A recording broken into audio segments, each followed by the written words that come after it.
আসসালামু আলাইকুম, সকলকে স্বাগত জানাচ্ছি। আমি আহসান উদ্দিন নোমান। ফাইবারের একটি গুরুত্বপূর্ণ টপিক নিয়ে আজকে আলোচনা করব। এই টপিকটি আমার কাছে মনে হচ্ছে খুবই গুরুত্বপূর্ণ এই কারণেই, কারণ অনেকের অর্ডার ক্যান্সেল হচ্ছে, অনেকে অর্ডার বুঝতে পারছেন না।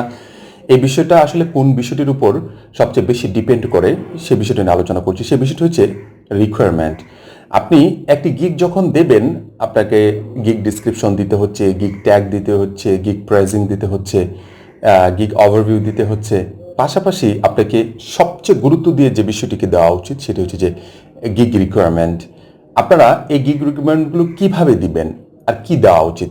আপনি যে ক্যাটাগরির উপর গিগটুকুকে দিচ্ছেন, যে সার্ভিসটুকু আপনি সেল করতে চাচ্ছেন, এই সার্ভিসটুকু কমপ্লিট করতে আপনার কি কি তথ্য প্রয়োজন আছে ক্লায়েন্টের কাছ থেকে, ক্লায়েন্ট আপনাকে কি কি বিষয়গুলো দিলে আপনার জন্য এই কাজটুকু কমপ্লিট করতে সবচেয়ে বেশি সহজ হয়ে যাবে এবং খুব দ্রুততম সময়ে আপনি কমপ্লিট করে দিতে পারবেন, এই ধরনের তথ্যগুলো আপনার প্রয়োজন আছে।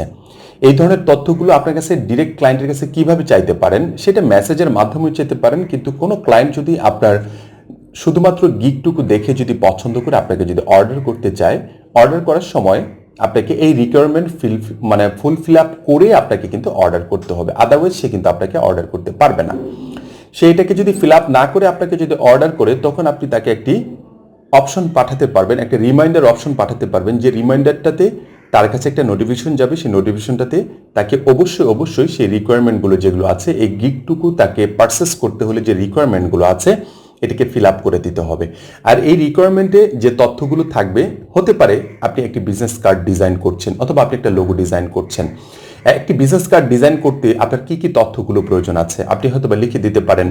আমার এই বিজনেস কার্ডটুকু তৈরি করতে তোমার নির্দিষ্ট যে তথ্যগুলো আছে, যেমন হতে পারে নাম, কন্ট্যাক্ট নাম্বার, তার যে জিমেল, ওভারঅল আপনি বলতে পারেন যে আপনার কন্ট্যাক্ট ইনফরমেশন বিজনেস কার্ডে দেওয়ার জন্য যেগুলো প্রয়োজন সেগুলো আমাকে প্রোভাইড করতে হবে। পাশাপাশি আপনার কোনো কালারের উপর কোনো কিছু আপনার তথ্য আছে কিনা, যে আপনার এই কালার হতে হবে, অথবা আপনার লোগোর উপর কোনো তথ্য আছে কিনা যে এই ধরনের লোগো হতে হবে, এতটুকু বড় লোগো হতে হবে।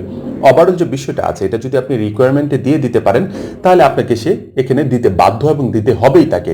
অথবা সে যদি না দিয়ে অন্য কিছু লিখে দেয় তাতেও হবে, সে আপনাকে অর্ডার করতে পারবে, কিন্তু আপনি তার প্রতি কোনো একটি সময় তাকে আপিল করতে পারবেন যে তুমি এই তথ্যগুলো আমাকে এখানে প্রপারলি দিতে পারোনি, বিধায় আমি এই কাজটুকু কমপ্লিট করতে পারিনি।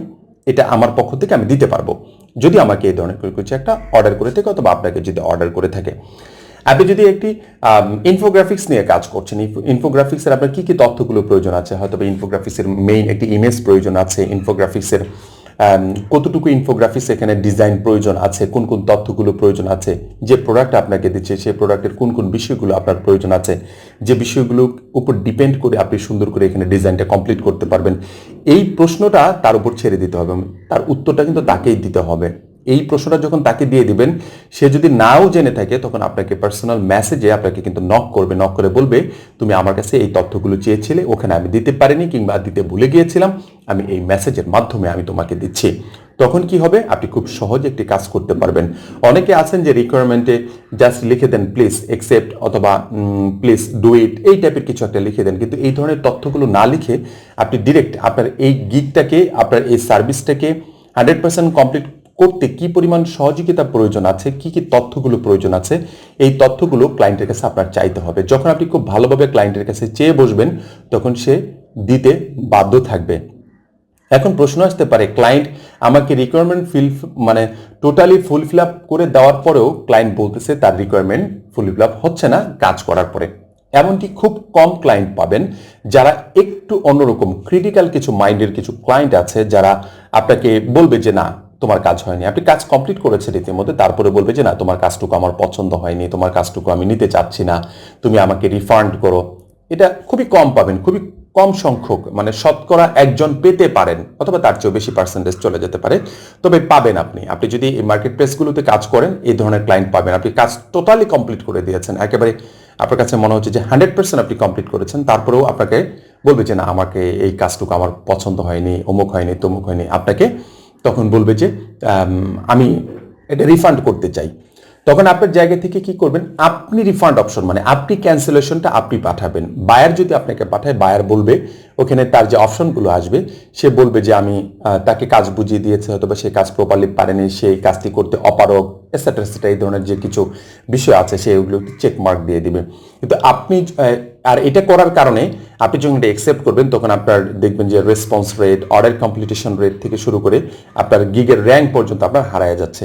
কিন্তু ওইটা যদি কেউ পাঠায় থাকে, কোনো বায়ার যদি আপনার কাছে পাঠায়, তখন আপনি সেটাকে ডিক্লাইন করে দিয়ে আপনি একটা ক্যান্সেলেশন মানে নোটিফিকেশন তাকে পাঠাবেন, আপনি ক্যান্সেল ইয়েটাকে পাঠাবেন, মানে পারমিশন যেন তাকে ক্যান্সেল অ্যাকসেপ্ট করতে হয় এরকম একটা আপনি এখান থেকে পাঠিয়ে দেবেন। আর আপনি যখন তাকে পাঠাবেন, তখন অবশ্যই অবশ্যই আপনি যে বিষয়টি খেয়াল করবেন সেটা হচ্ছে যে এখানে বলার চেষ্টা করবেন, এখানে লেখার চেষ্টা করবেন যে সে মিস্টেক করে আমাকে এটি দিয়েছে এবং টোটাল ইনফরমেশন সে আমাকে দিতে পারেনি। এই ধরনের একটি বিষয় দিয়ে যখন আপনি দিবেন, তখন তার মিস্টেকের কারণে আপনার গিগের উপর খুব বেশি একটা ইমপ্রেশন পড়বে না, ব্যাড ইমপ্রেশন খুব বেশি একটা পড়বে না, সিম্পল পড়তে পারে, যেটা আপনি খুব সহজে কাটিয়ে উঠতে পারবেন। কিন্তু সে যদি আপনাকে ওই ধরনের একটা রিপোর্ট দিয়ে যদি আপনাকে দেয়, যদি সেটা আপনি অ্যাকসেপ্ট করেন, তাতে করে যে সমস্যাটা হবে, আপনার গিগ মনে করেন যে 30% পিছনে চলে যাবে। যখন 30% পিছনে চলে যাবে, ওখান থেকে উঠে আসাটা আপনার জন্য অনেক কষ্টকর হয়ে যাবে, আশা করি বুঝতে পেরেছেন। এই জন্য এই ধরনের সমস্যা থেকে বেরিয়ে আসার জন্য রিকোয়ারমেন্ট দেওয়া খুবই জরুরি। আশা করি রিকোয়ারমেন্ট আপনাদের, যাদের গিগ ইতিমধ্যে চলমান, তারা এডিট করার প্রয়োজন নাই, কিন্তু যারা নতুন করে গিগ দিবেন তাদেরকে অবশ্যই রিকোয়ারমেন্ট দেওয়ার জোর মানে দাবি জানাচ্ছি বলতে পারেন, অবশ্যই দিবেন। তাতে করে আমাদের জবগুলো ক্যান্সেল হওয়ার সম্ভাবনা একেবারেই কমে যাবে এবং ক্লায়েন্ট বুঝতে পারবে আমার সেলারকে কি দিতে হবে, কি চাচ্ছে আমার কাছে, এই বিষয়গুলো ওভারঅল সে বুঝে যাবে। যখন বুঝে যাবে, আপনি খুব সহজে কাজগুলো করতে পারবেন। আশা করি বুঝতে পেরেছেন। আলোচনাটুকু যদি ভালো লেগে থাকে, টপিকটা যদি আপনাদের কাছে ভালো লেগে থাকে, অবশ্যই লাইক, কমেন্ট, শেয়ারের পাশাপাশি যারা এখন পর্যন্ত সাবস্ক্রাইব করেননি, অবশ্যই সাবস্ক্রাইব করে পাশেই থাকবেন। পরবর্তী টিউটোরিয়াল দেখার আমন্ত্রণ জানাচ্ছি। সবাই ভালো থাকবেন, সুস্থ থাকবেন। ধন্যবাদ সবাইকে। আসসালামু আলাইকুম ওয়া রাহমাতুল্লাহি ওয়া বারাকাতুহু।